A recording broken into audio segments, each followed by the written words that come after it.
സ്പീക്കറുടെ ഡയസിൽ കയറാൻ ശ്രമിച്ച അൻവർ സാദത്തിനെയും മാത്യു കുഴൽനാടിനെയും വാച്ചൻവാർഡുമാർ തടയുന്നു. സഭയ്ക്കകത്തും സമരം പ്രഖ്യാപിച്ച പ്രതിപക്ഷം പ്ലക്കാർഡുകളുമായി നടുത്തളത്തിലേക്ക് ഇറങ്ങി. പ്രതിപക്ഷ പ്രതിഷേധത്തെ തുടർന്ന് സഭ 2 തവണ തടസ്സപ്പെട്ടു.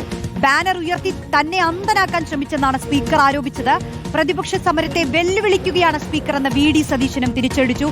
ഒരിക്കൽ കൂടി ഒന്ന് നമുക്ക് അതിനകത്തെ ദൃശ്യങ്ങൾ കാണാം. ഈ സഭക്കകത്ത് ഡയസിലേക്ക് കയറാൻ ശ്രമിച്ച MLA-മാരുടെ നടപടി ശരിയായില്ല. ശ്രീമതി യു പ്രഭ, ബഹുമാനപ്പെട്ട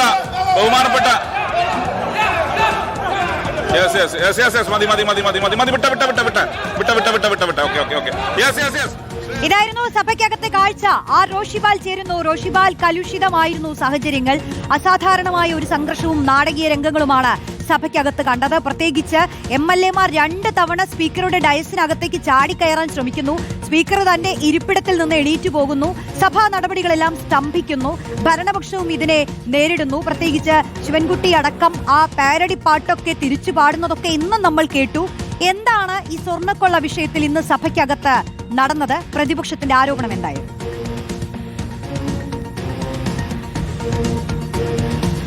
പ്രതിപക്ഷം സ്വർണ്ണക്കൊള്ളയിൽ മന്ത്രി VN വാസവന്റെ രാജി ആവശ്യപ്പെട്ടാണ് സമരം കടുപ്പിച്ചത്.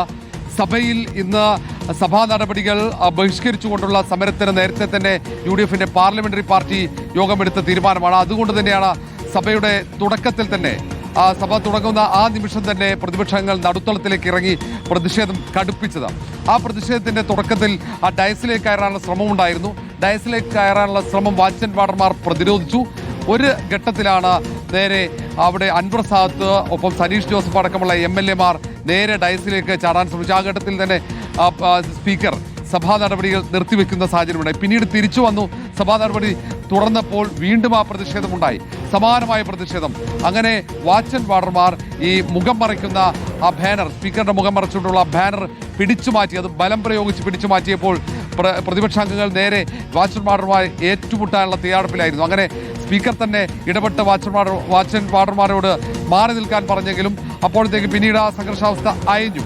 ഏതായാലും കടുത്ത നിലപാട് തന്നെയായിരുന്നു പ്രതിപക്ഷത്തിന് ഇന്നുണ്ടായിരുന്നത്. സഭാ നടപടികൾ തടസ്സപ്പെടുത്തുക എന്ന പ്രധാനപ്പെട്ട ലക്ഷ്യമായിരുന്നു. കാരണം അത്രയും കടുപ്പിച്ചുള്ള പ്രതിഷേധം. ഇത് തെരഞ്ഞെടുപ്പിൽ പ്രതിപക്ഷത്തിന്റെ ഏറ്റവും പ്രധാനപ്പെട്ട ആയുധമാണ് ശബരിമലയിലെ സ്വർണ്ണക്കൊള്ള.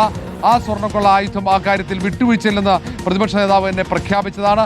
ഒടുവിൽ വലിയ വാക്പോരിന് സഭ സാക്ഷ്യം വഹിച്ചു. അത് സ്പീക്കറും പ്രതിപക്ഷ നേതാവും തമ്മിലുള്ള വാക്പോര്, ഇടയിൽ റോജി M. ജോണും ഒപ്പം ശിവൻകുട്ടിയും തമ്മിലുള്ള വാക്പോര്, അങ്ങനെ പലതരത്തിൽ MP രാജേഷ്, പാർലമെന്ററി കാര്യമന്ത്രി MP രാജേഷ് പലവട്ടം പ്രതിപക്ഷത്തിന്റെ സമരത്തിനെതിരെ രൂക്ഷമായ വിമർശനമുയർത്തുന്നുണ്ടായിരുന്നു. P. രാജീവ് ഹൈക്കോടതിയുടെ നിരീക്ഷണങ്ങൾ നിയമസഭയിൽ വായിച്ചുകൊണ്ട് പ്രതിപക്ഷത്തിന്റെ ആരോപണങ്ങളെ പ്രതിരോധിക്കാനുള്ള ശ്രമം നടത്തുന്നുണ്ടായിരുന്നു.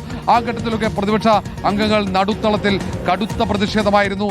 ബാനർ പൂർണ്ണമായും സ്പീക്കറുടെ മുഖം മറച്ചുകൊണ്ട് തന്നെയാണ്. സ്പീക്കർ തന്നെ മുന്നറിയിപ്പ് നൽകുന്നുണ്ടായിരുന്നു, ഇനിയും മുഖം മറച്ചാൽ ബാനർ ബലം പ്രയോഗിച്ച് പിടിച്ചു വാങ്ങുമെന്ന്. പക്ഷെ അതൊന്നും പരിഗണിച്ചില്ല. അവഗണിച്ചുകൊണ്ട് കടുത്ത പ്രതിഷേധം തുടർന്നു. ഒരു ഘട്ടത്തിൽ KM മാണി ബജറ്റ് അവതരിപ്പിക്കുന്ന സമയത്ത് LDF അംഗങ്ങൾ പ്രതിഷേധിച്ചതിന് സമാനമായ രീതിയിലേക്ക് പ്രതിഷേധം എത്തുമെന്ന രീതിയിലായിരുന്നു. കാരണം ഡയസിലേക്ക് ചാടിക്കയറുകയായിരുന്നു പ്രതിപക്ഷങ്ങൾ, മാത്യു കുഴൽനാടൻ ഉൾപ്പെടെ. അങ്ങനെ ഓരോ അംഗങ്ങളും ഡയസിലേക്ക് ചാടിക്കയറി. അങ്ങനെ ഒടുവിൽ സ്പീക്കർ സഭാ നടപടികൾ നിർത്തിവെച്ചു. പിന്നീട് സഭ പുനരാരംഭിച്ചപ്പോൾ ബഹിഷ്കരിക്കുന്നു എന്ന് പ്രഖ്യാപിച്ച് പ്രതിപക്ഷങ്ങൾ പുറത്തേക്കിറങ്ങുകയായിരുന്നു. പ്രതിപക്ഷം ഉയർത്തുന്ന കാര്യങ്ങൾ സഭയിൽ കൃത്യമായി സംസാരിക്കാനുള്ള അവസരം പോലും നിഷേധിക്കുന്നത് ജനാധിപത്യ വിരുദ്ധമെന്നാണ് പ്രതിപക്ഷത്തിന്റെ ആരോപണം. ഏതായാലും കടുത്ത നിലപാട് പ്രതിപക്ഷം സഭയിൽ സ്വീകരിക്കുമ്പോൾ 2 പ്രതിപക്ഷ MLA-മാരുണ്ട്.